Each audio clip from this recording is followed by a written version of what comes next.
امروز میخوام با گرگ‌آذما رو بچینیم.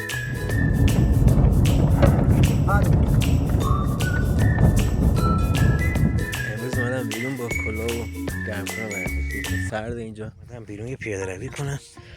عجب مهی اومد بالا.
امروز اومدم بیرون با کلاه و گرم‌کنه ورزشی چون سرد اینجا.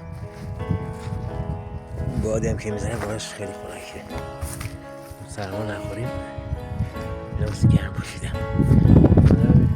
یه جای قشنگ به شما نشون میدم. منظره خیلی قشنگه. بریم ببینیم. ببین اینجا رو.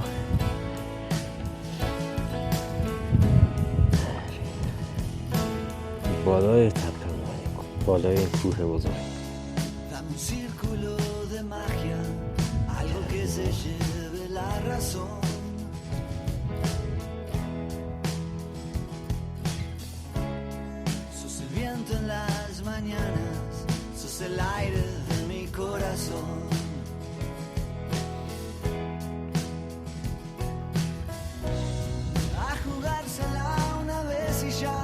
A saltar sin red de contención.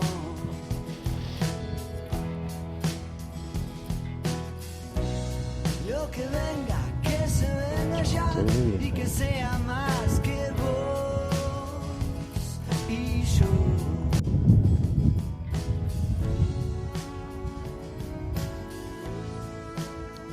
اونجا چوب میزنه. گوسفندا رو بردن پایین برای چرا صبح میبرن پایین برای چرا و تا ظهر یا غروب میارن بالا. خیلی سخت، کار سختی اینجا چون سربالایی اینجا واقعا خیلی سخته. نفس کشیدن چون اکسیژن کمه، شیبم تنده. واقعا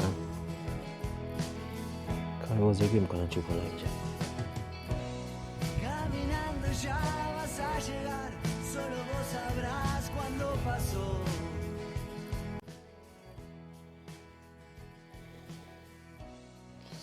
به امروز میخوام با گرگ‌آذما رو بچینیم. نگه نچینیم میریزن خراب میشن. این که میدونی گرگ‌آذما چقدر دارویی و شفا بخشه. حتی این گل محمدی ها هم اینا هم خیلی داروییه. اینا آرام بخشه، برای یبوست خوبه، برای اعصاب خوبه. این گرگ‌آذما خاصیتش هم که برای قلب و اعصاب و گوارش و سرماخوردگی و اینا بسیار عالیه. برم پشت خونه.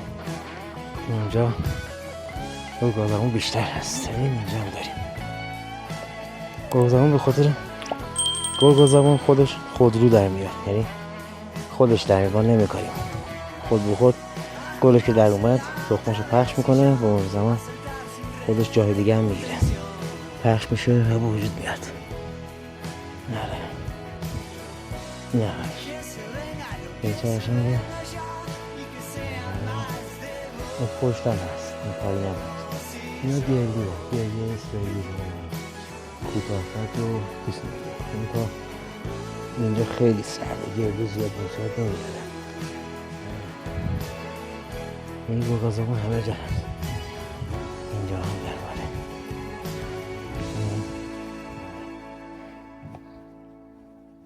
هم اسپنده یا اسفند دود میکنن برای مشکلات ریوی و سرماخوردگی و آزادسازی سینوس ها بسیار عالیه. هنوز نرسیده. تقریبا 1-2 ساعت پیش شروع کردم به چیدن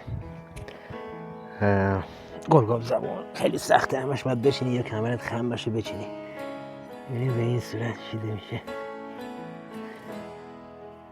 نه سرسیانه. خب 1 ساعت چیدم. خیلی سخت بود، خیلی انجام داره.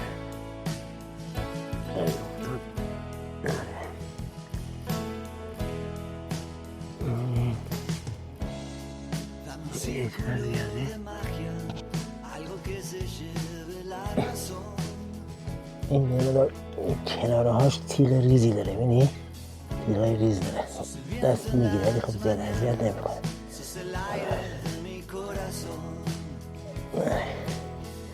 اینا رو به صورت خامم میخورم، استفاده میشه کرد. مطمئن دمنوش بهترین چیزش دمنوشه.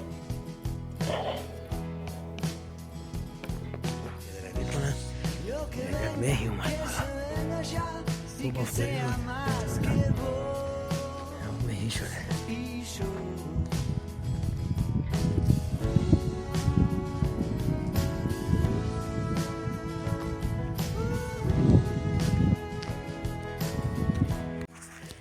یه موقع رفتم بالای تپه، یه تپه هست اون سمته، هم نمیتونم نشون بدم چون مه هست دیده نمیشه. سربالایی بود، رفتم اومدم پاهم یه مادر درد میکنه. این دیالیز که میکنیم تمام این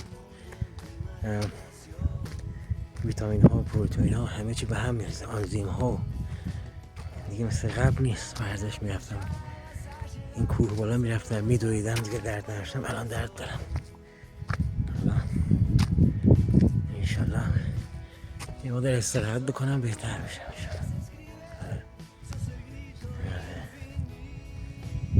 عجبا. سن یه مادر بالا میره باشه، یه مادر نشون میده. من میگم خاطر سن نیست، خاطر هم دیالیز هست که بدن خوب نمیتونه کار بکنه. تو مسافت سربالایی پایینی استخوان‌ها ها عضلات درد میگیره چون فسفر و کلسیم و همه چی به هم میرسه تو دیالیز. انشالله برای پیوند برم راحت بشم. الان اصلاحات کنم بهتر میشه.